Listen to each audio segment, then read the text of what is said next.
আজকে একটা বিশেষ দুঃসাহসের স্টোরি তোমাদের সঙ্গে শেয়ার করব। তো আজকে গুরু মহারাজের আবির্ভাব তিথি, মানে যেদিন এই ভিডিওটা আমি রেকর্ড করেছিলাম সেই দিন গুরু মহারাজের আবির্ভাব তিথি ছিল।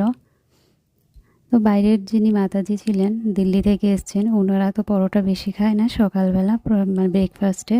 তো উনি ভাবলেন যে বানাবে আজকে সকালবেলা। তো আমরা এখানে হেল্প করছিলাম অল্প একটু, বেশি কিছু তো আমরা করতে পারবো না। তো তারপর গুরু মহারাজের আবির্ভাব তিথির জন্য এই যে পাত্রটা দেখতে পাচ্ছেন, সেই পাত্রটা আমি উঠালাম। তো আমি অবশ্য ভারী জিনিস বেশি একটা উঠাই না আপাতত, এটা হালকাই ছিল কারণ ফুল ছিল তো উপরে, বাস। তো তারপর আমি বাকিদের বললাম যে তোমরা সবাই এসো, কারণ অনেকগুলো ফুল আছে আর সবগুলো ফুলের পাপড়ি ছাড়াতে হবে পুষ্পাঞ্জলি দেওয়ার জন্য। তারপর দেখতেই পাচ্ছ যে কত ভক্তরা এসছে, যারা যারা না আমার সঙ্গে